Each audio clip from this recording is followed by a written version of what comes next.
अफगानिस्तान में ऐसा क्या है जो इसे पूरी दुनिया के साम्राज्यों की कब्रगाह के रूप में जाना जाता है? आखिर क्यों अमेरिका से लेकर ब्रिटेन, सोवियत संघ समेत दुनिया की तमाम बड़ी शक्तियों ने इसे जीतने की कोशिश में नाकाम रही?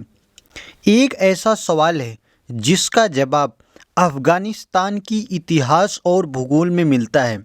19वीं सदी में तब दुनिया में सबसे ताकतवर रहे बेतानी साम्राज्य ने अपनी पूरी ताकत के साथ इसे जीतने की कोशिश की, लेकिन 1919 में आखिरकार ब्रिटेन को अफगानिस्तान को छोड़कर जाना पड़ा। इसके बाद सोवियत संघ ने 1889 में अफगानिस्तान पर आक्रमण कर दिया। मंशा ये थी कि 1978 में तख्ता पलट करके स्थापित की गई कम्युनिस्ट सरकार को गिरने से बचाया जाए, लेकिन उन्हें ये समझने में 10 साल लगे कि वो युद्ध जीत नहीं पाएंगे। साल 2001 में अमेरिकी नेतृत्व में हमले और उसके बाद कई सालों तक चले युद्ध में लाखों लोगों की जान गई। इस हमले के 20 साल बाद अमेरिकी राष्ट्रपति जो बाइडेन ने अफगानिस्तान से अपनी सेना को वापस बुलाने का फैसला किया। बाइडेन अपने इस फैसले का बचाव करते हुए कहा कि अमेरिकी नागरिकों को एक ऐसे युद्ध में नहीं मरना चाहिए जिस युद्ध को अफगानी लोग ना लड़ना चाह रहे हों। साम्राज्यों की कब्रगाह के रूप में अफगानिस्तान को ख्याति को याद करते हुए बाइडेन ने कहा, चाहे जितनी भी सैन्य शक्ति लगा ले, एक स्थिर, एकजुट और एक सुरक्षित अफगानिस्तान हासिल करना संभव नहीं है। अफगानिस्तान के इतिहास पर अफगानिस्तान के साम्राज्य कब्रगाह नामक किताब लिखने वाले डिफेंस और फॉरेन पॉलिसी एनालिस्ट डेविड स्पी बीबीसी मुंडो को बताते हैं कि ऐसा नहीं है कि अफगान काफ़ी शक्तिशाली है, बल्कि अफगानिस्तान में जो कुछ हुआ है वो आक्रमणकारी ताकतों की गलतियों की वजह से हुआ है। ये एक जटिल देश है जहां आधारभूत ढांचा काफ़ी खराब है, विकास काफ़ी सीमित है और चारों ओर से ज़मीन घिरा हुआ है। अक्सर कहा जाता है कि अफगानिस्तान को जीतना असंभव है। एक गलत बयान है। ईरान और मंगोल और सिकंदर ने अफगानिस्तान को जीता है। ये तय है कि एक ऐसा दुस्साहस है जिसकी एक कीमत चुकानी पड़ती है। 19वीं सदी में ज़्यादातर समय के लिए अफगानिस्तान बेतानियों और रूसी साम्राज्य के बीच मध्य एशिया के नियंत्रित करने की रस्साकसी में प्रमुख मंच था। कई दशकों तक रूस और ब्रिटेन के बीच राजनयिक और राजनीतिक संघर्ष जारी रहा, जिसमें आखिरकार ब्रिटेन की जीत हुई, लेकिन ब्रिटेन को इसकी भारी कीमत चुकानी पड़ी। ब्रिटेन ने 1839 से 1919 के बीच 3 बार अफगानिस्तान पर हमला किया और ये कहा जा सकता है कि तीनों बार ब्रिटेन फेल हुआ। पहले एंग्लो अफगान युद्ध में ब्रिटेन ने 1839 में काबुल पर कब्जा किया, लेकिन ब्रिटेन को लग रहा था कि अगर उसने एक कदम नहीं उठाया तो उससे पहले रूस काबुल पर कब्जा कर लेगा।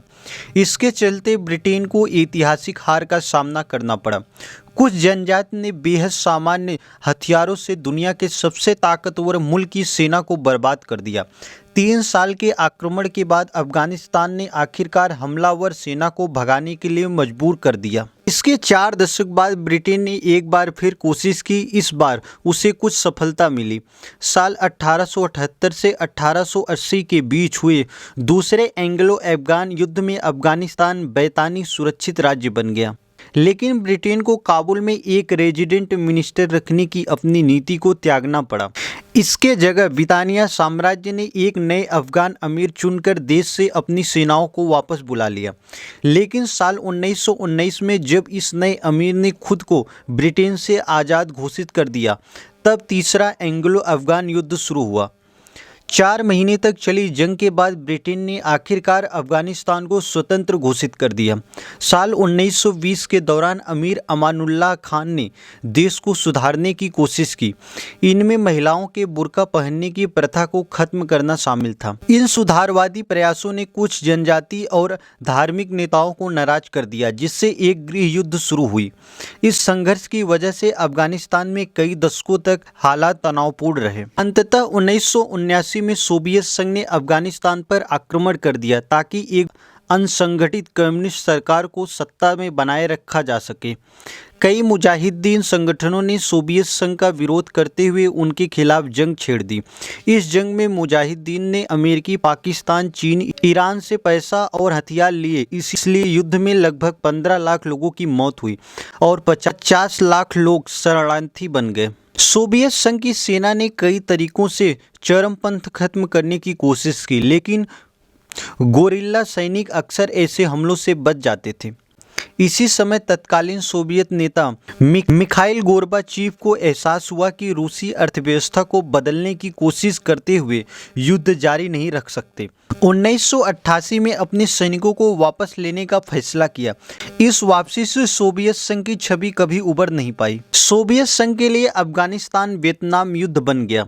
यह एक बेहद खर्चीला और शर्मनाक युद्ध था, जिसमें सोवियत संघ अपनी पूरी लागत लगाने के बावजूद स्थानीय गोरिल्ला लड़ाकों से हार गया।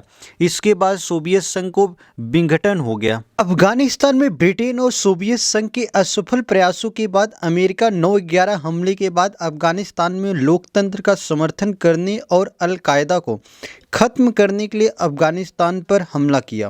अमेरिका भी जल्द ही जल्द काबुल जीतने और तालिबान को आत्मसमर्पण करने के लिए मजबूर करने में सफल रहा। 3 साल बाद अफगानिस्तान सरकार अस्तित्व में आई, लेकिन तालिबान के हमले जारी रहे। पूर्व राष्ट्रपति बराक ओबामा ने 2009 में सैनिक टुकड़ियों की संख्या में बढ़ोतरी की, जिससे तालिबान पीछे हट गया, लेकिन ऐसा ज़्यादा दिनों तक नहीं हुआ। 2014 में सबसे ज़्यादा खून खराबा देखने को मिला। नेटो की सेनाओं ने अपना मिशन पूरा करके जिम्मेदारी अफगान सेना को सौंप दी, जिसकी वजह से तालिबान ने ज़्यादा इलाकों पर कब्जा कर लिया। इसके अगले साल लगातार आत्मघाती बम धमाके दर्ज किए गए, इसमें काबुल की संसद, हवाई अड्डों के नज़दीक। हालांकि सोवियत संघ के युद्ध में ज़्यादा खून खराबा हुआ, लेकिन अमेरिकी आक्रमण ज़्यादा खर्चीला साबित हुआ। सोवियत संघ ने जहां अफगानिस्तान पर प्रतिवर्ष लगभग 2 अरब अमेरिकी डॉलर खर्च किए, वहीं अमेरिका के लिए 2010 और 2012 के बीच युद्ध की लागत प्रतिवर्ष लगभग 100 अरब डॉलर हो गई थी। अमेरिकी सैनिकों की वापसी के बाद तालिबान के कब्जे में अफगानिस्तान में फिर से मानवीय संकट पैदा हो गया, जिसके चलते हजारों लाखों लोग बेघर हो गए।